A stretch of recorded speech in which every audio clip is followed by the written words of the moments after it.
Les Maures noirs habitants de la Mauritanie sont des descendants d'anciens esclaves.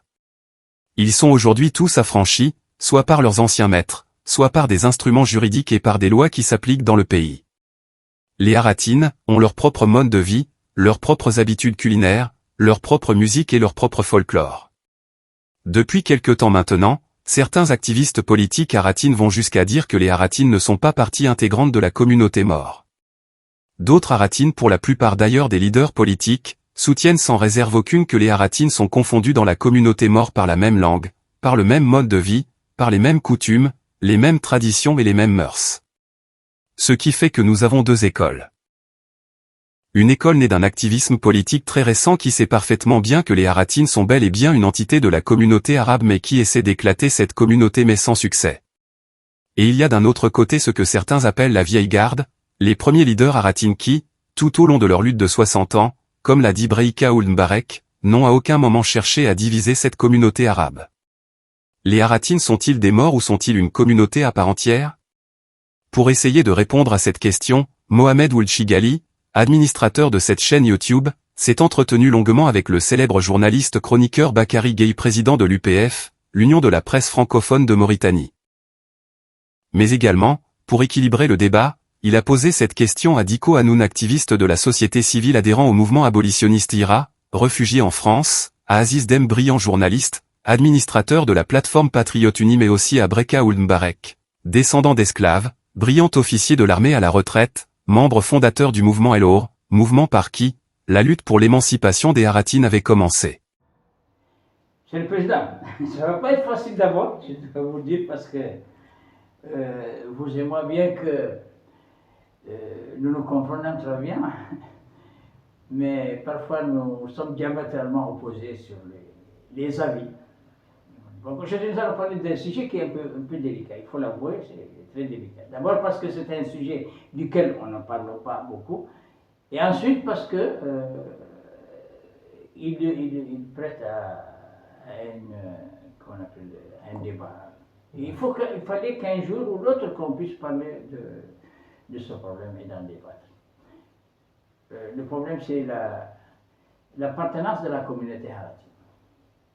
Bon, vous savez tout autant que moi qu'on dit maintenant que la communauté, qu'elle est évaluée à plus de 80% ou 90% et que la communauté Maure est une communauté de 10%. Des chiffres que certains activistes politiques avancent. Maintenant, nous avons la problématique de la communauté Maure. La communauté Maure, c'est ce qu'on appelle la communauté arabe, dans le sens large du mot. Mais dans la réalité, cette communauté, elle est divisée en deux. Il y a la communauté arabe et il y a la communauté haratine. Est-ce que d'abord, on est d'accord sur ce que je viens de dire?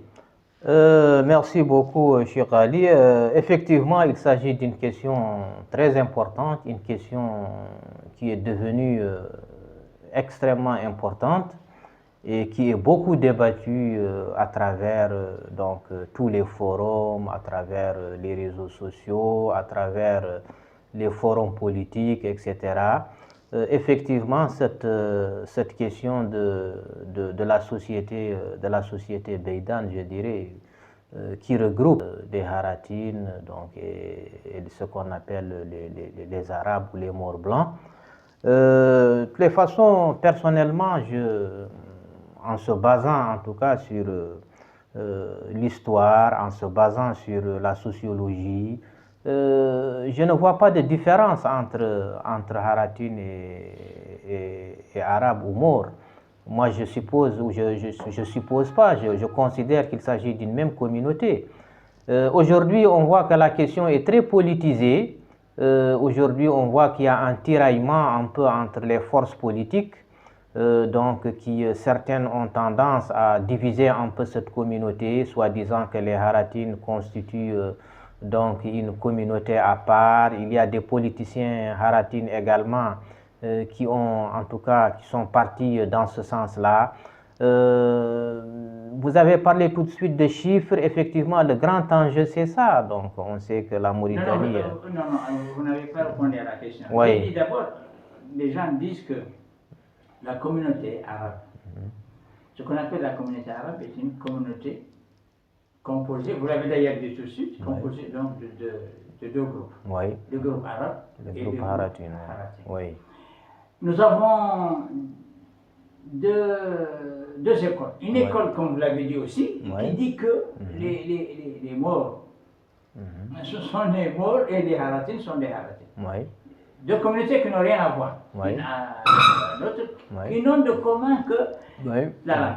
Oui. Parce qu'ils parlent la même langue. Oui. Mais que dans le reste, et c'est une réalité, dans le reste, Oui. les Haratines, ils ont leurs propres coutumes. Oui. Les Haratines ont leurs propres traditions. Oui. Les Haratines ont leurs propres habitudes culinaires. Ils ont leurs propres habitudes vestimentaires. Ils ont leur propre culture. Oui. Et d'ailleurs, de tout le temps, depuis maintenant 2 ou 3 siècles, c'est des gens qui ne vivent pratiquement pas ensemble. Parce que vous avez le campement et à côté, le débat. Oui. Ça existe aujourd'hui encore. Ça existe dans certaines localités de la Mauritanie, par exemple chez toi, à Ouessmou, à Kifa.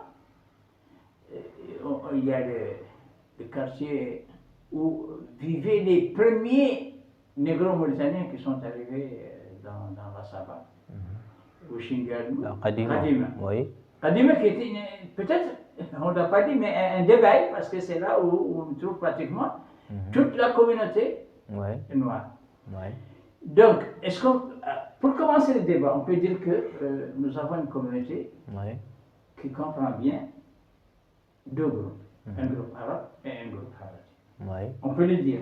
Bon, ça, en tout cas, moi, je ne pourrais pas le dire, parce que moi, Pourquoi? Parce que tout simplement, je ne crois pas à cette thèse qui tend à diviser un peu la communauté maure. Je considère comme étant une communauté uniforme. Je ne suis pas du tout d'accord avec vous quand vous dites que les Haratines et les Maures n'ont de commun que la langue. Pas du tout, ils ont tout en commun.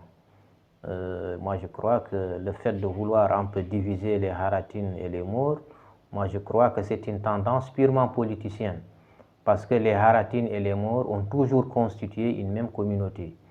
Même si, quand on remonte à l'histoire, peut-être à une époque très lointaine, on peut en tout cas débattre de la thèse selon laquelle les Haratines seraient les descendants peut-être de communautés négro-africaines antérieures, sachant un peu le brassage qu'il y avait en Mauritanie, parce qu'on sait quand même que la Mauritanie était un pays très ouvert, habité par des Noirs, par des Berbères, et puis il y a les Arabes qui sont intervenus beaucoup plus tard.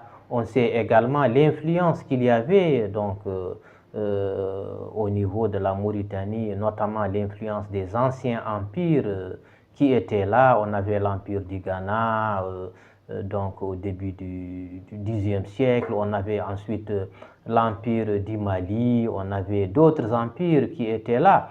Donc tous ces empires-là avaient pratiquement leur extension en Mauritanie et cela a laissé des traces.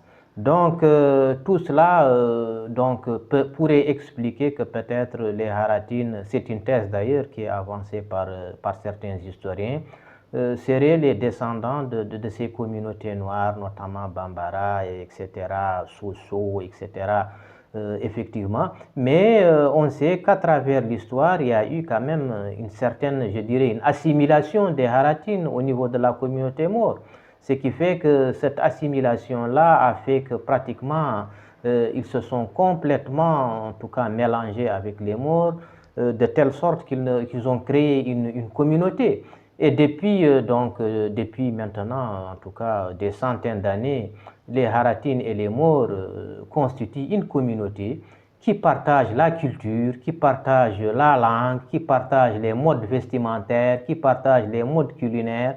On ne peut pas du tout faire la différence entre Haratine et Maure. Moi, en tout cas, de mon point de vue, il s'agit d'une seule communauté.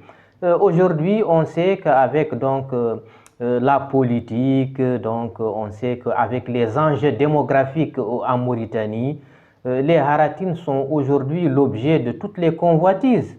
Ce qui fait qu'aujourd'hui, certains essaient un peu de tirer leur drap de leur côté, certains essaient un peu de les séparer de la communauté Maure, qui est leur communauté vraiment originelle. Et ça, moi, je considère qu'il s'agit tout simplement de tiraillements purement politiques, purement politiciens, qui n'ont rien à voir avec la réalité. Ok. Président, ça, vous avez dit, vous avez donné un peu la configuration réelle de ce qui se passe en Mauritanie. Mais est-ce que vous ne vous rendez pas compte que actuellement nous sommes en train de sortir d'une génération? C'est-à-dire que vous avez les Haratines, si vous voulez, c'est moi qui l'ai dit, hein, peut-être faux, peut-être vrai, mais c'est moi qui l'ai dit. Ils se divisent en 3 catégories. Vous avez la première catégorie. Prenons, par exemple, jusqu'à l'année de l'indépendance. Suivez un peu mon raisonnement. Nous avons cette catégorie de Haratines qui a été une communauté esclave, comment on appelle ça? Esclave. Oui. Non, il faut dire la réalité. Sous l'esclavage, oui. Non, elle était esclave. Toute la communauté haratine, jusqu'à l'indépendance, c'était une communauté d'esclaves. Ceux qui ne sont pas affranchis. Ceux qui ne sont pas affranchis dans les haratines étaient des esclaves jusqu'à l'année de l'indépendance. Vous êtes d'accord avec moi? Même au-delà, et puis je vais quand même vous corriger, si vous dites que c'est toute la communauté qui était sous l'esclavage, moi je pense que ce n'est pas du tout exact. Peut-être il y avait une partie de cette communauté haratine, effectivement, qui était sous l'esclavage, qui d'ailleurs a continué jusqu'en 1980, jusqu'à la promulgation par le comité militaire de ce fameux décret. J'en viens. Voilà. Hanini, pour être... Hanini, vous êtes quoi, vous, président? Mais je suis quoi? Moi, je suis... Vous êtes un négro-mauritanien, vous êtes un Hatani, vous êtes un Maure, vous êtes quoi? La question est un peu brutale, mais moi je dirais... la question, moi je dirais que c'est une question, en tout cas, qui ne s'impose même pas. Bon. Franchement, pour moi, bon, de toute façon, c'est une question qui a un non-sens. Moi, je dirais que je suis mauritanien. Mauritanien. Oui. Bon, comme tous les autres Mauritaniens qui ne veulent pas qu'on parle de division des communautés. Voilà, c'est ça. Bon. Oui, mais ça, c'est votre position, vous, en tant que personnalité publique. Oui. C'est pour ça que vous ne voulez pas donner cette réponse-là. Effectivement. Ça, c'est votre personnalité publique qui répond. Effectivement. Mais votre personnalité vous-même, vous êtes quand même issu de parents. Effectivement. De Maure ou de négro-mauritaniens, ou de l'un ou de l'autre. Alors, vous ne répondez pas à ma question, vous êtes quoi? Parce que je trouve que ce n'est pas fondamental quand même. Non, moi je l'ai posé pour une raison déterminée, pour vous amener, pousser ailleurs. Donc, vous avez dit jusqu'à 86. Mais en parlant jusqu'à 80. Jusqu'à 80. En parlant de ça, c'est-à-dire que on se bascule. À partir de la période dans laquelle j'ai dit moi, et j'avais dit d'ailleurs, sauf les haratines qui sont affranchis, des gens qui sont affranchis ne sont pas des esclaves. Oui, mais il y avait plus d'affranchis que d'esclaves à l'indépendance. À l'indépendance, il y avait plus d'affranchis que d'esclaves. Mais affranchis par qui? Mais affranchis par leur maître. Donc, bien entendu. C'est ce que moi j'ai dit. Oui. Mais en tout cas, pratiquement tous les haratines de l'époque étaient des haratines esclaves. Vous n'êtes pas d'accord? Non, je ne suis pas du tout d'accord parce que là, quand alors expliquez-vous. Je vais m'expliquer parce que là, je crois qu'il ne faut pas balancer en tout cas des généralités comme ça. Parce que quand vous dites que tous les haratines à l'indépendance étaient des esclaves, moi je crois que ce n'est pas du tout, ce n'est pas vrai. Et donc, je crois que quand on va faire avancer des affirmations pareilles, il faut quand même donner, il faut que les données soient fiables. Il faut par exemple donner des chiffres, donner une date, etc. Donc, ce qui n'est pas le cas de vos affirmations. Mais moi, mes affirmations, Président, mes affirmations, elles partent de quoi? Elles partent de mon constat, moi. Parce que j'ai grandi dans un environnement où, à cette époque, tous les haratines, je dis peut-être pas tous, sauf les gens qui ont été affranchis, et affranchis par leur maître, c'est ce que vous venez de dire, c'est ce que moi aussi j'ai dit. Donc tous étaient pratiquement des esclaves. Et là,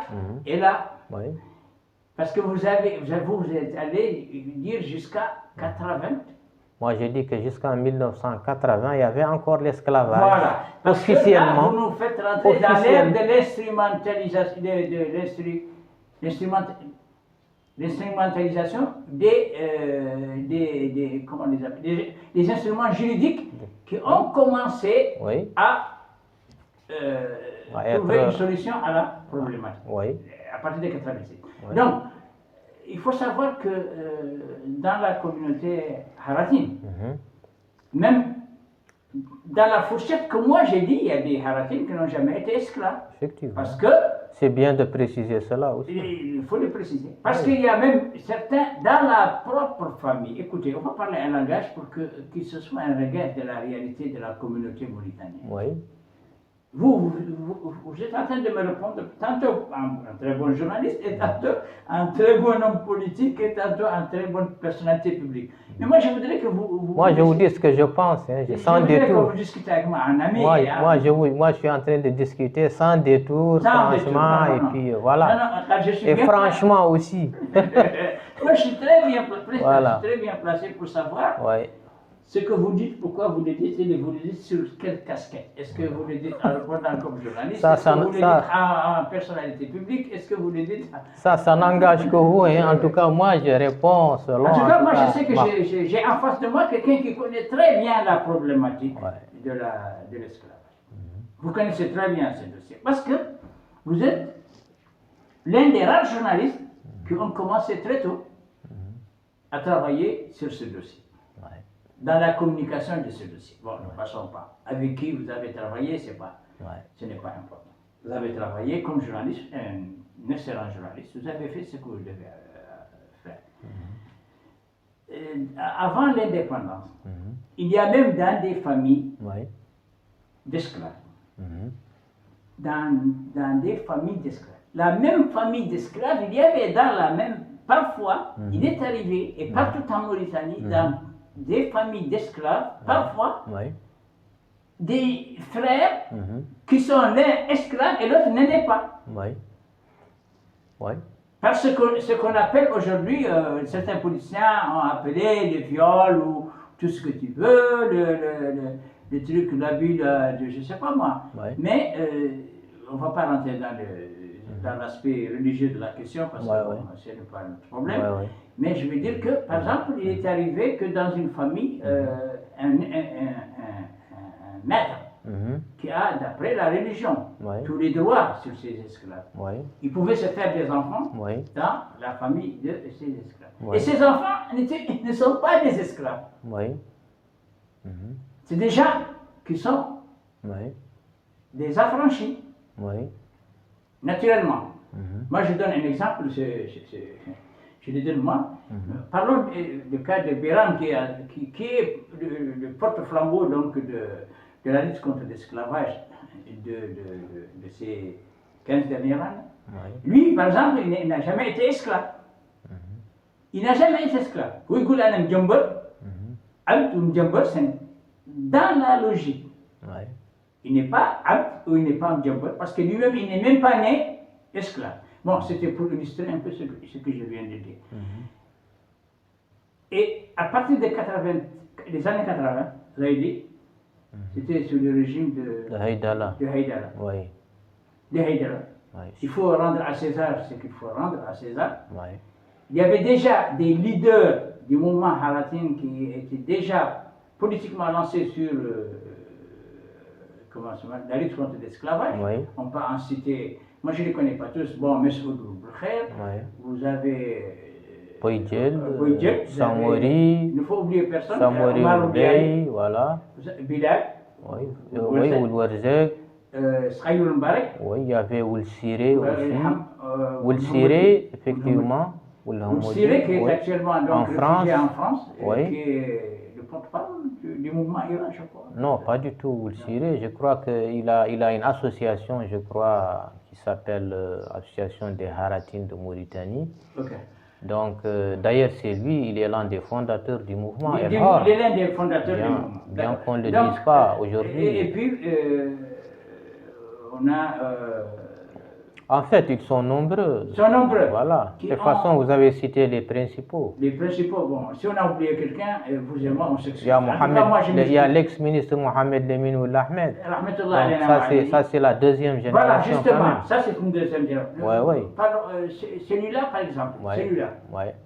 Celui-là, rahmatullah alayna wa alayhi, c'est un peu le profil de Boydjel. C'est un peu le profil de Boydjel. Et c'est un peu le profil de Wilhelm Modi, l'écrivain, journaliste, rahmatullah alayna wa alayhi.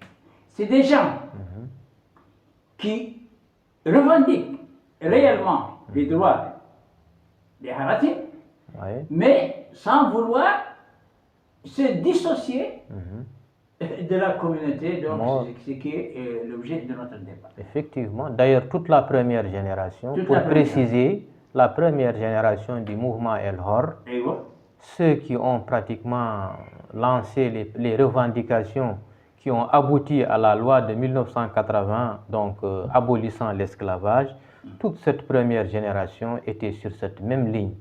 Parce que c'est une génération quand même, c'est elle qui a réellement, en tout cas, lancé cette revendication et c'est elle qui a vraiment réussi également à arracher les premiers acquis qui ont abouti à cette loi d'abolition de l'esclavage en 80. Même si cette loi n'a pas du tout, elle a été effectivement promulguée, mais elle n'a pas du tout été appliquée. Il a fallu attendre beaucoup de décennies plus tard pour que d'autres lois interviennent et pour que le dossier puisse réellement avancer. Je crois que d'ailleurs de cette loi, peut-être que je me trompe, mais je crois que cette loi dont justement vous parlez, de l'époque de Haïdara, c'est une loi dont le décret d'application n'a pas suivi jusqu'à... Oui, en tout cas, elle n'a pas été appliquée. Elle n'a pas été appliquée pour une raison très simple, il faut le dire, parce que nous sommes journalistes avec moi, parce que cette loi-là contenait une lacune. Contenait une lacune que, je ne sais pas, les législateurs ou les politiciens, ou peut-être que les politiciens ont été plus puissants que les législateurs, ils avaient dit à l'époque, dans cette loi justement, que le maître qui devait se séparer de son esclave devait être dédommagé. Et c'est là le problème. Dédommagé par l'esclave. Un esclave qui était déjà un esclave qui était pauvre, qui n'a rien, qui n'a absolument rien. On demande, le maître demande à ce qu'il soit dédommagé, et là nous revenons à l'aspect religieux de la question, on ne va pas rentrer dedans, et ça posait une problématique. Quelle est cette problématique? Est-ce que l'État mauritanien n'a pas les capacités de dédommager chaque ancien maître? Et le Hattani, lui, il n'a rien.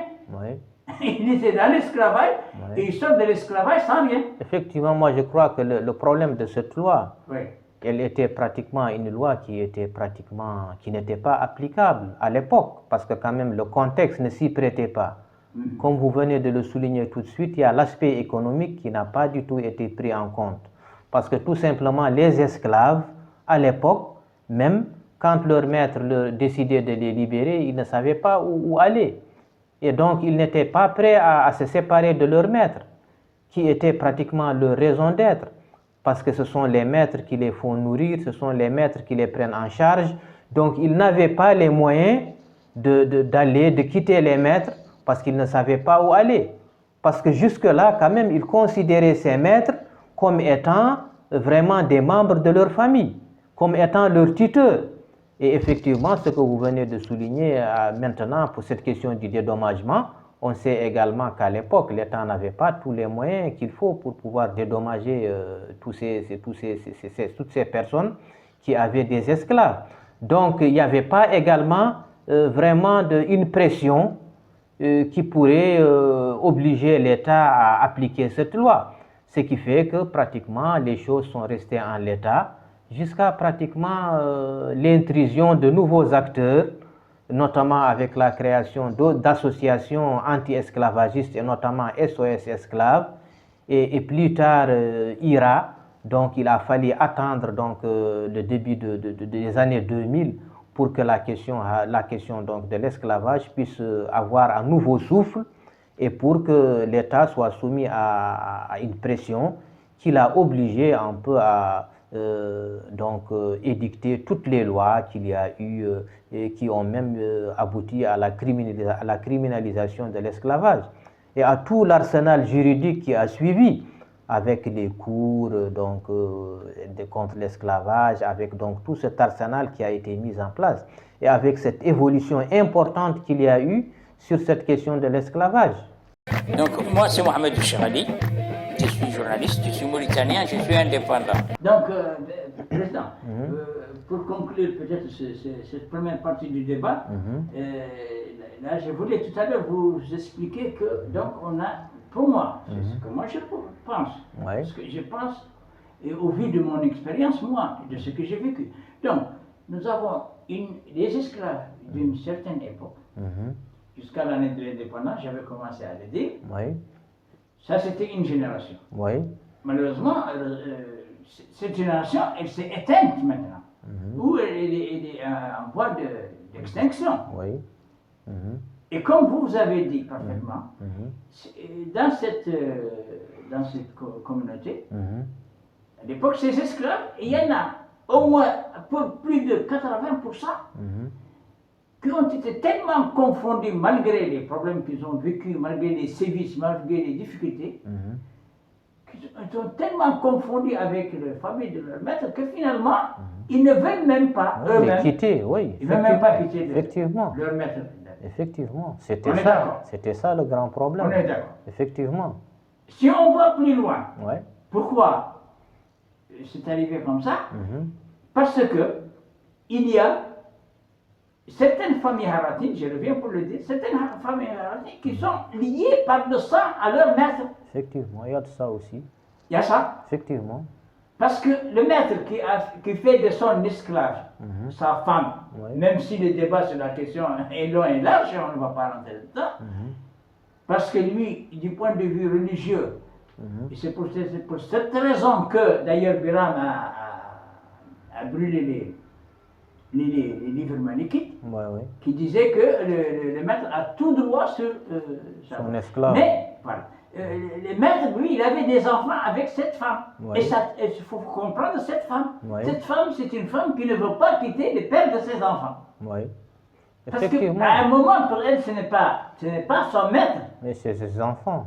Le père il y avait un lien affectif qui est là, qui l'empêchait, effectivement. Très bien, monsieur le Président. Ça devient un lien affectif qui fait que cette génération. Mais malheureusement, cette génération, soit elle a disparu, soit elle est sur le point de disparaître. Et là, nous avons une deuxième génération. Effectivement. C'est ce qui nous a fait basculer, je crois, à partir de, comment il s'appelle, la génération de toute la génération que nous venons de citer. Des premiers leaders du mouvement haratin, qui ont, si vous voulez, leur activité ou leur travail a débouché sur une nouvelle génération. Et la frontière entre les deux, c'est ce que j'ai dit est une connerie de tout le président. Et la frontière entre ces deux générations-là, c'est Boubacar ou Messoud. Boubacar Messoud, qui est l'un des leaders incontestables du mouvement de la libération des Haratis, n'a jamais été violent. Effectivement. Il n'a jamais, comme les autres, versé dans la violence. Parce que, et là, à partir de là, nous commençons à avoir des problèmes. Parce que nous n'avons plus la première génération des Haratines qui acceptait la cohabitation avec les morts, malgré toutes les difficultés qu'ils ont connues, malgré les services qu'ils ont connus, malgré la mauvaise traitance, malgré les viols multiples sur toutes ces femmes. Ils ont quand même tenu à ce que la communauté arabe et la communauté haratine soient confondues dans la même communauté. Effectivement. D'accord? Effectivement. Et à partir d'un moment, là, on n'est plus dans le même, dans la même génération. Ce n'est plus le même environnement. Nous avons une nouvelle génération qui est née des premiers haratines, qui ne parle pas le même langage que les premiers. Tout à fait, tout à fait. D'ailleurs, effectivement, d'ailleurs, ce qui est important de souligner, c'est que vraiment dans le contenu, moi je vois que dans le contenu, sur le plan du contenu de la lutte contre l'esclavage, les choses n'ont pas fondamentalement évolué. C'est dans la façon de lutter Donc les choses ont plutôt vraiment évolué. Parce que comme vous venez de le souligner tout de suite, effectivement, cette première génération... Je ne pense pas que le mot que vous avez employé soit le mot. Oui. Vous avez dit évoluer. Oui. Il faut changer, il faut utiliser. Parce que évoluer, quand on évolue, on évolue dans le même sens. Effectivement. Mais quand on change, ça Effectivement, il y a eu un changement en tout cas. Il y a eu un changement. Oui. Effectivement, comme vous venez de le souligner, on a vu que la première génération quand même était une génération, je dirais, plutôt conformiste. Oui. Et une génération vraiment qui n'était pas une génération qui était là pour la confrontation. Oui.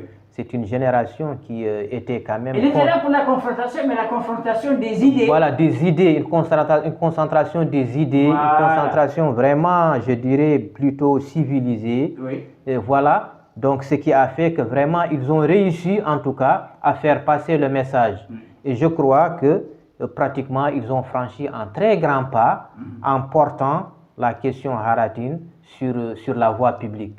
Maintenant, avec l'arrivée d'une génération... on ne cite personne. Voilà, on ne cite personne. Oui. Intermédiaire, on a vu que les choses ont commencé à être beaucoup plus corsées. Il y a eu vraiment, je ne dirais pas qu'il y a eu un affrontement, mais quand même il y a eu une lutte beaucoup plus agressive. Et avec maintenant la dernière génération qui est aujourd'hui, qui occupe le terrain aujourd'hui, on a vu que c'est vraiment une génération qui a quand même une fougue et qui a un discours vraiment qui est en porte-à-faux avec le discours que la première génération avait, et ce qui fait que vraiment c'est une nouvelle génération. C'est une nouvelle génération qui également a permis une évolution. Elle a permis une évolution au niveau de la lutte sur la question de l'esclavage.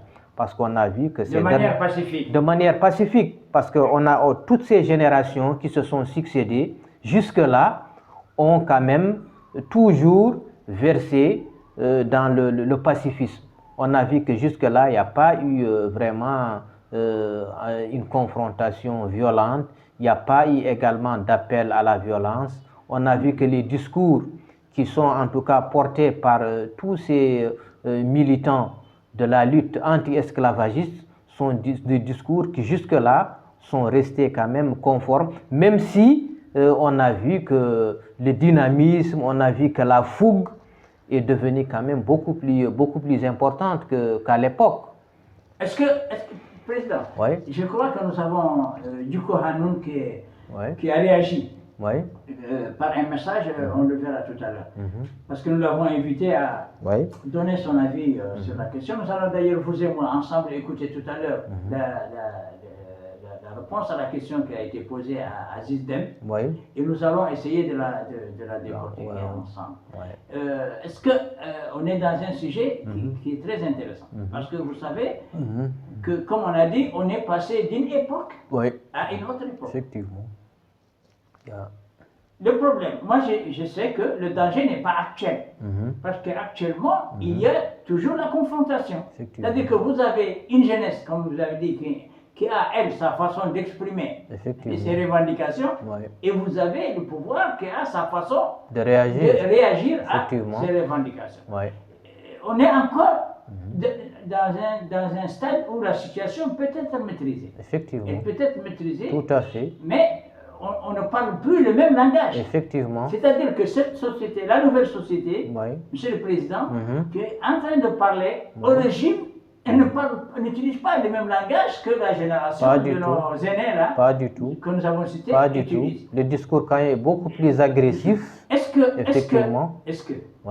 discours est beaucoup plus agressif? C'est vous-même qui l'avez dit. Et c'est une réalité. C'est une réalité. C'est une réalité. Est-ce qu'on peut dire, Monsieur le Président, que Monsieur Bakary, je préfère. Négro-mauritanien, mauritanien, comme vous voulez dire. Tout ce que vous voulez. C'est-à-dire que, est-ce qu'on peut, Monsieur le Président, dire que cette génération-là, qui est actuellement, elle, sur le terrain, qui occupe le terrain, vous avez dit très bien l'expression d'elle, qui occupe le terrain, parce qu'on a comme l'impression qu'ils ont bousculé. Les bourgueux, les anciens, la vieille garde, ils oui. sont en train de les bousculer pour dire, écoutez-moi bien, on a comme l'impression que les bouscules pour dire écoutez, ce que vous avez fait n'a servi à rien du tout, alors laissez-nous faire à notre manière. Est-ce que c'est pas ce qui se passe actuellement? Non, moi je crois que quand même ce ne serait pas rendre justice à ces pionniers. Parce que n'eût été en tout cas la lutte qui a été menée par l'ancienne garde, on n'en serait pas là aujourd'hui. Parce que l'ancienne garde quand même a eu à faire ce qu'elle devait faire. Et ce qu'elle a fait n'est pas du tout évident. C'était très difficile. Elle a pu quand même mener une lutte, d'autant plus qu'à l'époque, on était dans des pouvoirs d'exception, des pouvoirs militaires d'exception. Mais malgré tout, ils ont pu quand même sortir la tête de l'eau et puis lutter pour que cette question-là soit prise en compte. Donc, on ne peut pas dire qu'ils n'ont pas du tout... D'ailleurs, ce qu'ils ont fait est comparable à ce qui est en train d'être fait aujourd'hui. Tout simplement, aujourd'hui, on a vu d'une autre manière, c'est tout. Les méthodes diffèrent, mais en tout cas, l'approche est pratiquement la même et le résultat est toujours le même aussi.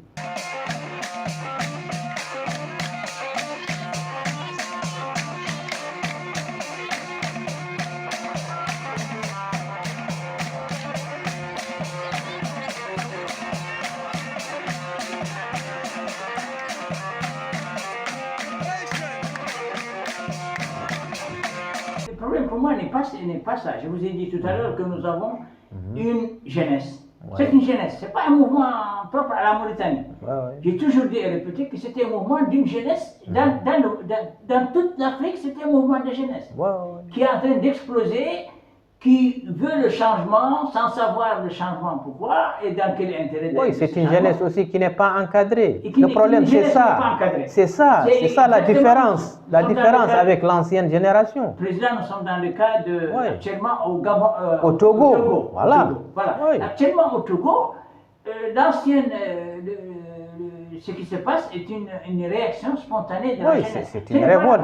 C'est une révolte. Il y a eu avant cela une révolte en Guinée. Oui, au Sénégal même à côté, il y avait effectivement. Il y a eu une révolution au Sénégal qui a été bannie dans le sang.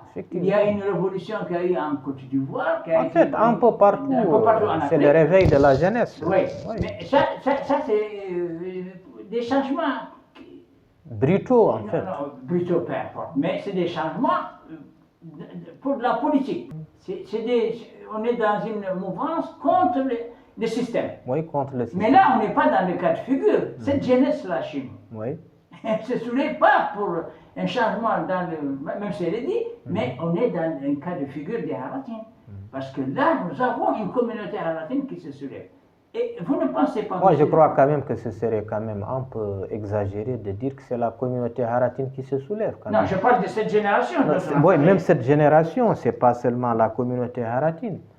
Il y a les autres communautés, y compris les autres communautés également, qui sont là et qui épaulent, parce que comme vous l'avez dit, il s'agit d'une jeunesse. Et je crois aussi que ce soulèvement, que ce bouillonnement n'est pas seulement lié à la question haratine, à la question de l'esclavage. D'ailleurs, qui n'est pas aussi fondamental parce que ce mouvement-là est mu par d'autres considérations. Il y a d'autres raisons qui ne sont pas là. Effectivement. Président, moi je suis d'accord avec vous. Attendez. Oui, j'attends. Si on rentre dans ce débat-là, on ne s'en sortira. Que la communauté haratine qui se soulève actuellement, il faut parler de soulèvement. C'est un soulèvement, il se soulève pour revendiquer des droits.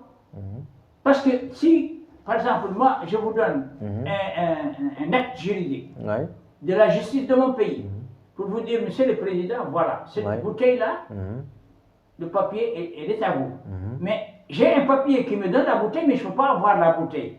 On est dans le cas de figure parce que les haratines, ils ont des instruments juridiques. Oui, mais quand vous dites soulèvement, ce soulèvement, quand même, moi je trouve que c'est un gros mot. Parce que quand vous dites soulèvement, cela suppose qu'au niveau de toutes les régions du pays, il y a un bouillonnement qui est là concernant les haratines, et ce n'est pas le cas. Ce n'est pas du tout le cas actuellement. Nous étions en train de parler. Il faut que ce soit très clair parce que moi je ne veux pas finir derrière les grilles, monsieur le président. Derrière les grilles, la police vient me chercher là, après le repas. Écoutez, je veux dire que cette jeunesse qui se soulève, qui ne parlent pas le même langage que la jeunesse. Oui, en tout cas, moi, j'aurais préféré que vous changiez un peu ce mot soulèvement parce que c'est un mot purement révolutionnaire. Mais il faut revenir aux dernières élections, Monsieur le Président. Ouais. Les dernières élections. Ouais. Souvenez-vous, je vais vous rafraîchir la Effectivement, mémoire. mais ça, vous savez que la jeunesse a dit qu'elle a son propre, CENI. C'est un cas isolé quand même. Les dernières élections, c'est pas... Non, on n'est pas dans un cas où... Mais l'élection quand même, c'est quelque chose de spécial. Quand le président de l'Irak, oui. Tu vas me faire dire ce que je ne veux pas dire, mais je ne veux pas parler de l'Irak. Ok, je vous écoute. Président, je ne veux pas parler de l'Irak. Ouais. Mais moi, quand je dis soulèvement, c'est parce que c'est pour que les Mauritaniens prennent conscience qu'il y a des gens dans ce pays qui sont en train de chercher justement à soulever cette population, qui est une population, vous l'avez dit vous-même, incontrôlable. Vous l'avez dit vous-même, que ce soit au Togo, que ce soit à machin. Oui, la jeunesse, c'est une jeunesse qui est incontrôlable. Oui. Et il y a des gens qui essaient de soulever cette jeunesse. Et là, ça ne se passe pas à Nouakchott. Je regrette.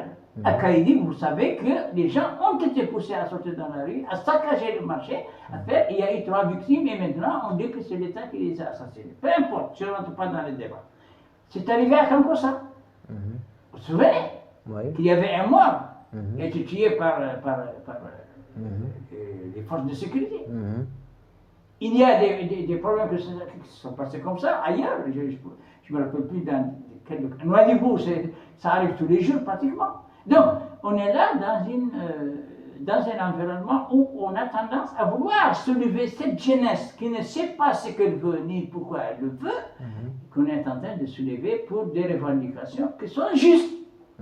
Des revendications qui sont justes.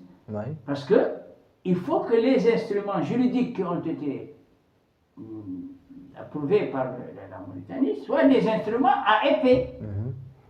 S'ils n'ont pas d'effet, un instrument juridique qui n'a pas d'effet ne sert à rien du tout. C'est exactement le cas de la bouteille que je dis, je vous donne un papier qui atteste que cette bouteille vous appartient, et cette bouteille, vous venez la chercher. C'est exactement comme ça se passe comme ça. Moi, je pense que quand on veut parler de soulèvement aujourd'hui au niveau de la jeunesse mauritanienne, je crois qu'on ne doit pas le réduire au soulèvement de la jeunesse haratine pour des causes d'esclavage. Parce qu'aujourd'hui, la jeunesse a d'autres préoccupations. Et la jeunesse aujourd'hui, au niveau de la Mauritanie en tout cas, elle se soulève pour des questions beaucoup plus prioritaires que la question de l'esclavage. C'est plutôt pour des questions de justice sociale, pour des questions de répartition de richesses, pour des questions de manque d'emploi, pour des questions d'exclusion que la jeunesse se soulève, ou bien je dirais même pas se soulève, qu'elle est en tout cas, elle fait part de son mécontentement, mais pas pour la question de l'esclavage, qui à mon sens est secondaire par rapport à ces questions-là. Ça c'est, voilà.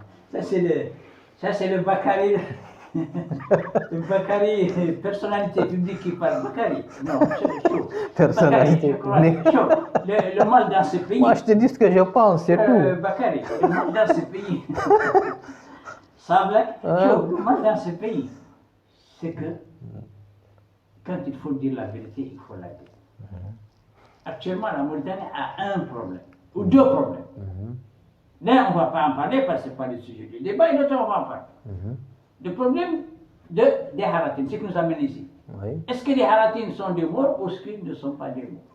Ça, je crois qu'on a dépassé cette question. Tu as répondu à cette question. Mais moi, je voulais te dire que le soulèvement ou la révolte dont on parle est une révolte des Haratines. Il ne faut pas essayer de... Non, pas spécifiquement. Il ne faut pas rouler la patte. Pas spécifiquement. Tu as déjà vu les Wolofs qui descendent comme ça dans la rue pour revendiquer? Est-ce que tu as vu les Soninké qui descendent, eux, pour revendiquer? Moi, ce que je vois... Est-ce que tu as vu Moi, ce que je vois, c'est des jeunes Mauritaniens. Je ne vois pas de Haratine. Ce qui s'est passé à Kaïdi, par exemple, vous avez cité Kaïdi. Mais les jeunes qui se sont soulevés là-bas, ce n'est pas des jeunes Haratines, c'est des jeunes Mauritaniens. Qui a soulevé C'est des jeunes Mauritaniens.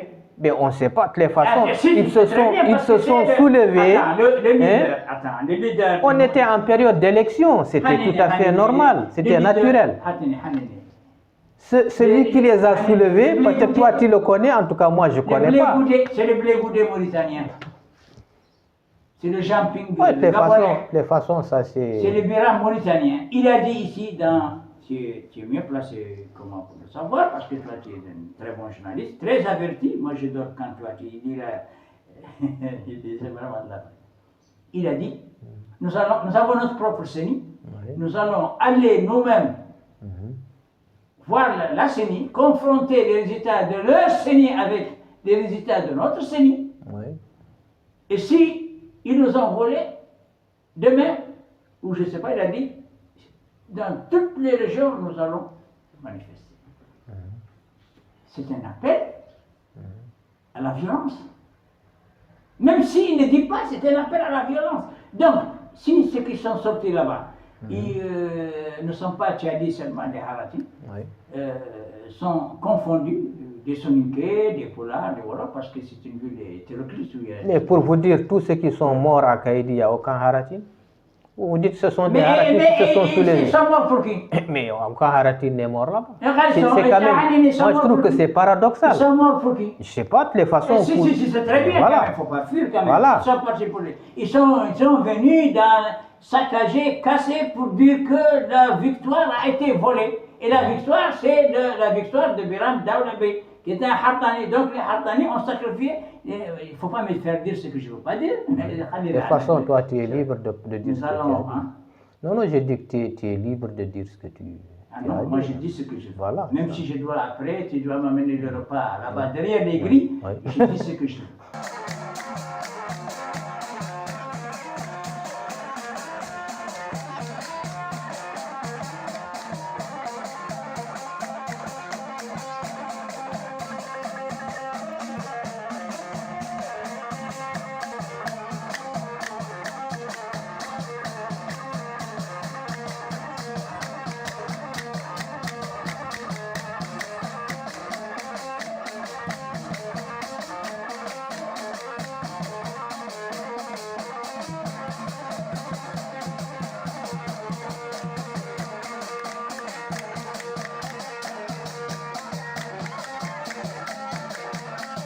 Assalamu alaikum wa rahmatullah, mon frère Mohamed Chigali. Merci beaucoup de ton message et merci beaucoup pour ce débat qui doit être très pertinent à mon avis, surtout avec notre frère Bakary Gueye. La question de l'appartenance des Haratines est complexe et souvent débattue en Mauritanie.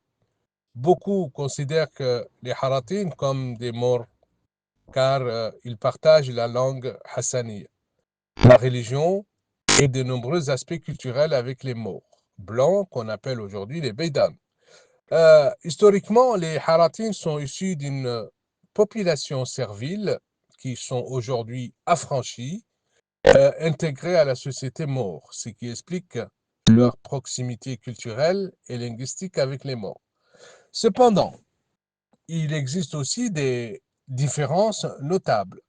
Les Haratines, parfois appelés Maures noirs, se distinguent par leur origine africaine et leur histoire qui est liée à l'esclavage.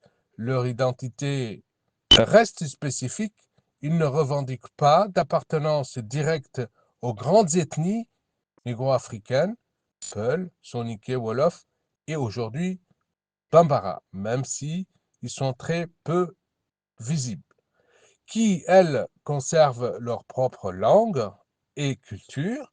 Les Haratines forment une communauté à part, à la fois intégrée et un peu marginalisée, on peut le dire, entre les deux grandes pôles que sont les Maures et les Négro-Africains. Président, donc, nous venons d'écouter Aziz Dem. Ouais. Aziz Dem, c'est très clair ce qu'il a dit. Mais moi, si j'ai compris ce que Aziz Dem a dit, il a dit que les Haratines est une composante d'origine servile. Servile, oui. Mais qui est affiliée d'origine il a même dit lui le mot, qui est d'origine africaine. Ce Oui. qui n'est pas faux, parce que actuellement nous avons en Mauritanie beaucoup d'anciens esclaves, surtout dans la communauté négro-mauritanienne, Oui. et même dans la communauté maure, Mhm. qui sont d'origine africaine. Oui. Je trouve des Bambara, des Togolais, je sais pas, des gens, des Sénégalais, des gens qui étaient.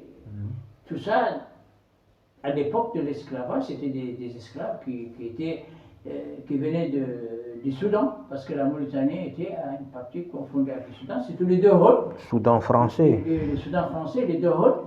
Il y avait Samori, on le sait, qui distribuait les esclaves comme des petits gâteaux dans les deux Hôtes. Oui. Le Hôte de l'Arabie et le Hôte de Chapelle. Qui appartenait au Mali d'ailleurs, appartenait jusqu'à au Mali. très récemment, Jusqu'à jusqu'en 1944. 44. 44. Voilà, oui. Ok, d'accord. Donc voilà. Il a dit que mais cette communauté ne faut pas se confondre Oui. aux autres communautés, ce qui me donne un peu, moi, raison. Parce que j'ai dit que la revendication, elle est une revendication de la classe Harati. Oui. Est-ce que tu es d'accord avec Moi, Aziz Dem? d'abord, je salue au passage mon ami Aziz Dem. Je crois que l'intervention qu'il a faite est très intéressante, très édifiante. Mais je crois que ce qu'il a dit est très clair. Moi, je crois que le fait de dire que les Haratines, en fait, sont d'origine servile, nous sommes tous d'accord sur cela. Mais plus important, il a également affirmé que les Haratines, en tout cas, ne se revendiquent pas comme faisant partie d'une autre composante. Mais je crois que quand il dit qu'il ne se revendique pas d'une autre composante, cela exclut la composante maure, qui est en tout cas leur composante naturelle. Donc Aziz ici, je crois qu'il fait allusion un peu aux autres composantes parce qu'on sait qu'aujourd'hui, la question haratine constitue un enjeu très important, un enjeu démographique, un enjeu électoral, ce qui fait qu'on voit que vraiment il y a une bataille pour essayer un peu de s'approprier cette communauté haratine-là. Donc moi je crois que c'est pour des raisons purement électoralistes, démographiques, que certains veulent aujourd'hui faire de cette communauté une communauté à part. Et je crois que ce que Aziz vient de dire ici confirme cela. Mais en tout cas, personnellement, je réitère le fait que cette communauté-là est une communauté qui fait partie intégrante de la communauté maure et qui a toujours fait partie de cette communauté-là. Et je crois que maintenant, pour ce qui est maintenant de la bataille qui se déroule actuellement, la bataille entre politiciens, c'est une bataille qui est purement politique et je considère que c'est une bataille qui est perdue d'avance. Parce que tout simplement, les Haratines, et ce sont des Maures par leur culture, par leur langue, et je crois que cette question-là est tranchée. Bonjour, bonsoir ou bon après-midi selon les endroits où vous êtes et d'où vous suivez cette chaîne, la chaîne du journaliste chroniqueur Mohamed Ould Chigali, la chaîne des intellectuels et des personnalités politiques et publiques de Mauritanie. Bon, je voudrais juste avant de terminer, parce que nous allons conclure, profiter pour m'excuser auprès du doyen Préco Mbarek, que je n'avais pas cité parmi les leaders haratines qui ont beaucoup lutté pour la revendication des droits des Haratines, et il faut peut-être le saluer parce qu'il a été pour beaucoup dans l'existence du matériel de cette loi. Oui, la loi de 80. Effectivement, à l'époque, effectivement, il était d'ailleurs, c'était vraiment l'un des principaux d'ailleurs piliers du régime à l'époque. Il y avait un moment. Les structures d'éducation des masses. Effectivement, c'était le président de ces structures, c'était l'initiateur d'ailleurs. C'était déjà l'embryon des premières revendications. Effectivement. Donc, on salue au passage Préco Mbarek, que nous encourageons et lui souhaitons une très bonne santé.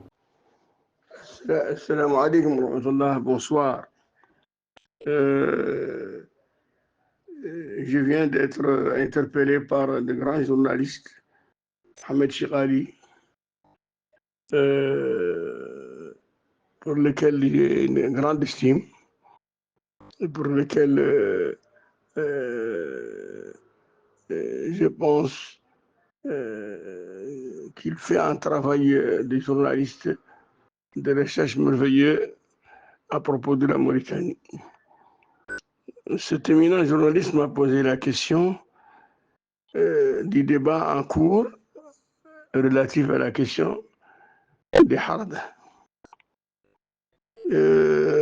Il pense, selon lui, il y a deux écoles. L'ancienne école qui considère que les Haradines font partie de l'entité arabe de la Mauritanie, et l'autre qui veut que les Haradines soient une entité à part. C'est une question dont la réponse est simple, mais en même temps, elle nécessite un très long développement. Je vais donc essayer de commencer par dire qu'il y a plus de 60 ans, quand les Haradines ont commencé un peu à sentir l'ostracisme dont ils sont victimes, les injustices, les inégalités, un certain nombre de cadres a commencé à réfléchir sur cette problématique. J'ai cité le grand leader Messaoud Belkher, président Messaoud Belkher, qui est un administrateur. Je cite Feu Mohamed Dewi Ahmed, qui est un journaliste, juriste. Je cite Feu Boukhrezul Ahmed Andouani, Sidi Messaoud Andouani, Achourul Sambe, un administrateur, Achourul Dembe, un administrateur, Sidi Abdallah El Mahmoud, un adjoint technique de la météo, technicien, Abdelrahman El Mahmoud, un professeur, Kiaïl El Mohamed Abd, un professeur, Ahmar El Ahmeddin, un administrateur financier, Feu Mohamed Salim El Dembe, Bidad El Warzeg, un diplomate. Il y a une douzaine de cadres. Et quand on regarde, ils sont de différentes régions, de différentes entités sociologiques, et ils ont donc réfléchi, et ils ont commencé à poser ce problème, et ils ont créé l'organisation de El-Hur, l'organisation de la libération et l'émancipation des Haradines. À aucun moment, ils n'ont posé un problème que les Haradines sont une entité à part. Parce que, pour eux, les Haradines, avec leur culture, les habitudes alimentaires, vestimentaires, leur positionnement géographique, leur langue, coutumes, sont exactement placés dans cette entité arabe de la Mauritanie. Donc, ils n'ont pas posé le problème que les Haradines sont une entité à part. Je crois donc que quand le comité militaire dirigé par le président le colonel Mohamed Khourou Haïdara a pris la décision de l'abolition de l'esclavage, d'ailleurs une décision sur laquelle le brillante Feu Mohamed Dewi Ahmed a fait sa thèse, dans laquelle il a tout expliqué. Il a posé le problème des Haradins. Les gens pensent que la compensation dont il est question est une facture qu'il doit payer les Haradani. Non, la compensation devait être payée par l'État. L'État va chercher le financement. Parce que de toutes les façons, nous avions face à nous deux interlocuteurs. Il y a ceux qui étaient les maîtres et ceux qui étaient les esclaves. Mais les maîtres et les esclaves sont des citoyens mauritaniens. Il faut donc régler le problème sans qu'il y ait de préjudice pour l'un ou pour l'autre. Bon, les gens se sont un peu introduits dans cette affaire de compensation pour essayer de minimiser la décision historique importante prise par le colonel Mohamed Khandoul Haïdar. Donc, en revenant sur la question posée par Mohamed Chakani, je dis que les Haradin font partie de l'entité arabe de la Mauritanie. Il n'y a pas autre chose. Ceux qui pensent que les Haradin sont les descendants de Ben Khartoum n'existe pas. Et je vais dire tout simplement, ce sont ceux qui veulent laisser dans un enclos les Haradin. Comme si les Haradin restent dans un enclos, ils ne vont pas participer au développement du pays et ils ne vont pas s'émanciper. Effectivement, je suis d'accord pour dire à Maître Chirali que les Français, qui ont eu beaucoup de difficultés pour coloniser la Mauritanie, ont laissé un cadeau empoisonné. Et ils ont créé les terres morts noirs. Effectivement, les terres morts, Bédan, si aujourd'hui les Haradins disent qu'ils rejettent ce terme, ils ont raison. Le terme Bédan ne peut s'appliquer qu'à ceux qui sont blancs. Mais la Mauritanie et les Mauritaniens Haradins sont de l'entité arabe. Et c'est pourquoi le Har, où il y a des brillants cadres, ne s'est pas attardé sur ce problème ridicule de vouloir qu'il y ait pour les Haradines une entité à part. Voilà, et je vous dis que de toute façon, ceux qui ont combattu la première génération des 12, après il y a eu les générations de Bédjev Hamid, les Saïd Lembark, les Feu Mohamed Al-Hamir, Hassan Al-Desri, Bilal Al-Dama, cite Mahmoud et beaucoup d'autres. Ici au port, je cite Mohamed Saïd et beaucoup d'autres, Azwarat Malik Barek, Fayarbe, Ahmed Tou, pour ne citer que cela. Donc, tous ces gens, à aucun moment, ils n'ont parlé que les Haradines sont une entité à part. Aujourd'hui, les Haradines font partie de l'entité arabe de Mauritanie. Ils sont victimes d'injustice, d'exclusion, d'ostracisme. Ça ne peut pas continuer. De toute façon, il faut surtout lutter pour ça et ne pas vouloir poursuivre une utopie qui ne mène nulle part et qui n'a pas de sens.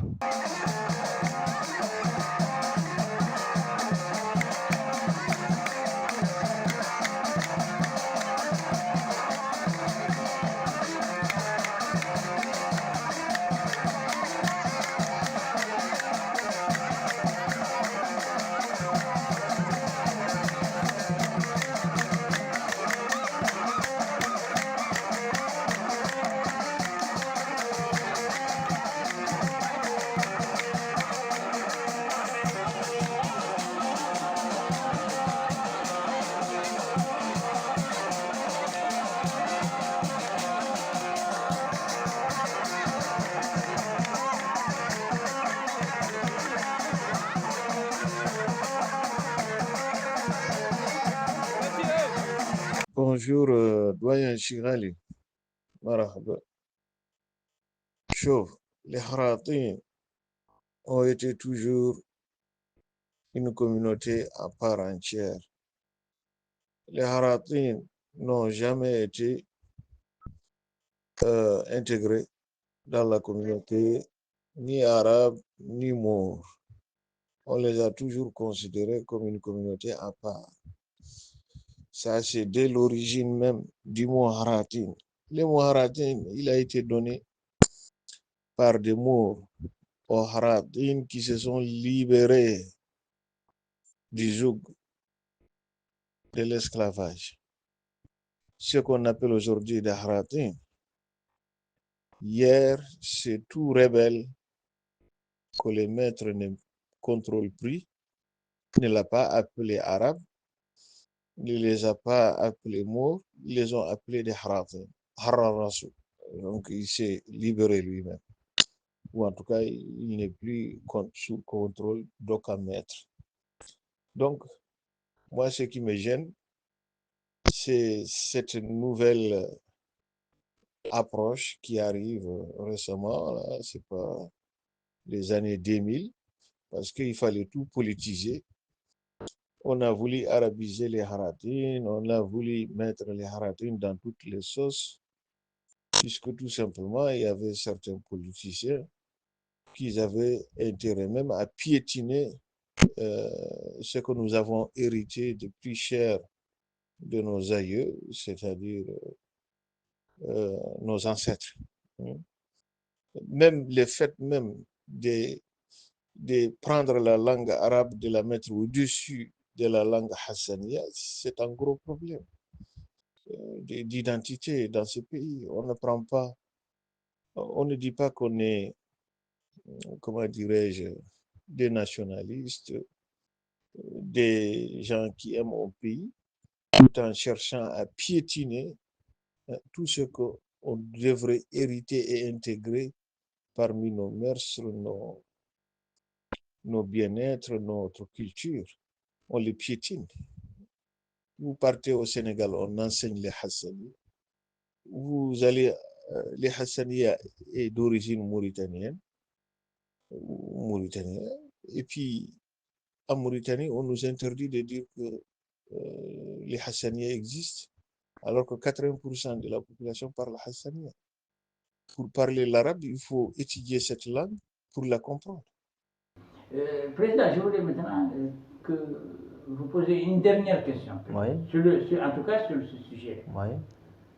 Nous avons actuellement, j'ai dit, je reviens à ce que j'avais dit, une première génération qui est en voie de disparition. Oui. Ces Haratines qui sont en voie de disparition. Et ces Haratines-là, Oui. hein, Oui.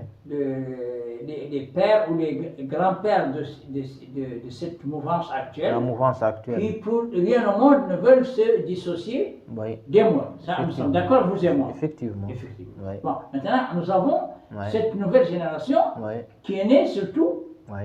après les années 80. Oui. Justement, l'année qui a suivi la mise en place des premiers instruments juridiques de la libération des esclaves. Cette génération-là, elle est aujourd'hui une génération de gens qui ont 40 ans. Certains ont 40 ans d'âge. Donc eux, ils sont partis, on est passé d'une première génération, comme vous l'avez dit, moi je l'ai dit, pardon, à une seconde génération qui est venue, et celle-là qui est maintenant en train de céder la place à une troisième génération dont des problèmes peuvent se poser pour le pays dans 20 ou 30 ans. Et là, la situation sera pratiquement incontrôlable. Les derniers chiffres viennent de dire que la Mauritanie est actuellement une population de 5 millions.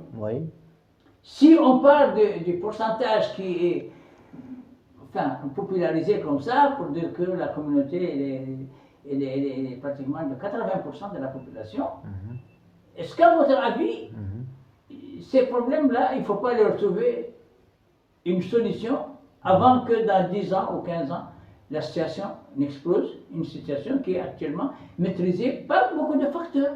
Par d'abord des leaders haratines qui ne veulent pas de la violence pour obtenir ce qu'ils veulent, par une communauté maure qui ne veut pas voir, communauté maure arabe, qui ne veut pas voir les haratines détachés de leur communauté, pour des raisons, comme tu as dit, politiques, pour des raisons électorales, démographiques et tout ça. Mais nous avons de l'autre côté, comme tu as dit, une communauté africaine de Mauritanie, une communauté africaine de Mauritanie, que certains politiciens sont en train chercher des moyens à créer comme une communauté à part. Oui. Qu'est-ce que vous pensez? Moi, je crois que la question haratine est une question vraiment qui doit quand même jouir d'une attention particulière de la part des autorités mauritaniennes, car il s'agit quand même d'une question extrêmement importante. Vous l'avez dit tout de suite, effectivement, sur le plan démographique, on sait que les haratines quand même constituent vraiment une frange assez importante de la population mauritanienne. Je n'irai pas jusqu'à me hasarder pour donner des chiffres, mais je sais quand même que c'est une communauté qui est quand même assez représentative sur le plan national. Et donc, vraiment, c'est une communauté également qui continue encore à souffrir de beaucoup de problèmes, notamment des problèmes d'exclusion, des problèmes économiques. Et je crois que ce sont ces problèmes-là qui doivent être réglés, qui doivent être solutionnés. Et on doit apporter pour de bon une solution à ces problèmes, notamment à ces problèmes économiques. On sait que sur le plan de la lutte contre l'esclavage, il y a eu des jalons qui ont été posés, des pas importants ont été franchis. Le cadre juridique déjà est là, un cadre juridique excellent, extraordinaire, mais il va falloir qu'il y ait un accompagnement.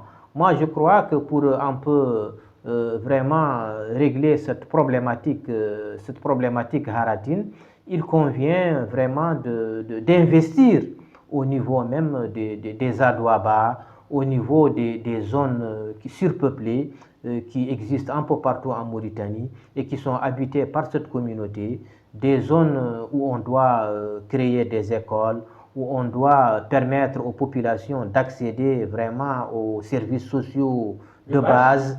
Donc moi je crois que... Ce que d'ailleurs dit la loi de 80. Effectivement, je crois que ce sont sur ces leviers-là que le pouvoir doit agir pour essayer un peu de contenir cette révolte qui couve.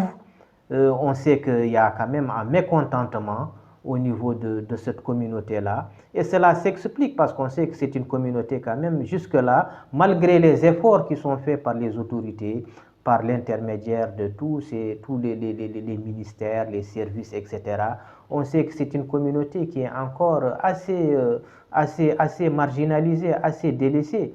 Et donc, je crois que sur ce plan-là, je crois que c'est sur ces leviers qu'il faut agir.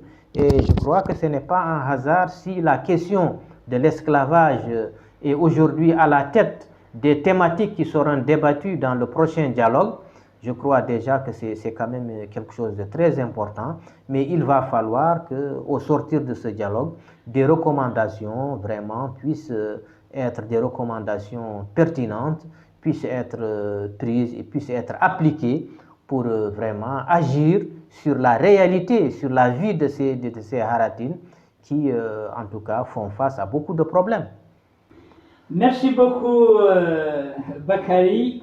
Vous m'avez toujours pas dit, je ne vous pose plus la question, si ce Bakary Gueye, il vous vient d'où? Ce Gueye-là, vous ne voulez pas le dire. Bon, Gueye, c'est, je ne sais pas, c'est des Wolofs. Je connais des Gueye Wolofs. Ouais. Est-ce qu'il y a des Gueye Poulards? Ouais. Est-ce que vous êtes un Gueye Wolof? Est-ce que vous êtes un Gueye Poulard? Est-ce que vous êtes un Gueye Mor? Bien, là, quand même, là, je peux bien répondre. De toute façon, je vous remercie beaucoup quand même pour m'avoir donné l'occasion de m'exprimer sur cette question quand même très importante, une question nationale, vraiment de premier plan. Quant à mon Gueye, vous savez, en Mauritanie quand même, les gens, il y a une interpénétration des communautés. Moi, je pourrais tout simplement dire que je suis métissé, que je suis un Gueye Wolof. Donc, on sait que les gays, il y en a chez les Poulards, il y en a chez les Wolofs. Il y en a même aussi, je crois, chez les Soniqués. Chez les Maures, je ne sais pas. De toutes les façons, moi, mon gay ne vient pas des Maures. Moi, je suis Wolof. Donc, voilà. Je réponds à votre question. Merci beaucoup, donc, Président. Nous allons nous retrouver, comme c'est devenu une habitude une fois par an. Nous nous retrouverons bientôt pour un autre débat, cette fois le débat sur la problématique des Bambara. Bambara qui sont en Mauritanie, qui existent comme communauté, mais malheureusement, Ils ne sont pas cités dans la Constitution comme Ouais. une communauté existante, même si c'était cité dans une première Constitution. Et là, il se pose un problème quand même, parce qu'ils sont des Mauritaniens Ouais. à part entière. Ils sont dans la Saba, ils sont dans le haut de chez moi, Ouais. ils sont même un peu partout maintenant. Et il y en a des fonctionnaires et des cadres très importants. Moi, j'ai un ami d'enfance qui est Diarra, Ouais. qui est un Bambara, qui était Ouais. l'intendant de la gendarmerie nationale, qui a Ouais. pris sa retraite, donc, Ouais. qui était un excellent officier, qui était un ami d'enfance. Ouais. Et pourtant, les Bambaras ne sont pas cités dans la Constitution. C'est un autre débat. Effectivement. Donc, nous allons Effectivement. débattre peut-être On une aura prochaine l'occasion, fois. Mais en tout effectivement. cas, merci beaucoup, Président. Merci Je à rappelle vous. que Bakary Gueye est le président de l'Union francophone, de la presse francophone de Mauritanie. Je vous souhaite une très bonne journée. Merci. Et je vous remercie donc pour cet entretien qui servira surtout de support didactique Ouais. pour que les gens comprennent mieux. Très bonne journée. Merci. Et j'espère vous retrouver très bientôt. Merci beaucoup.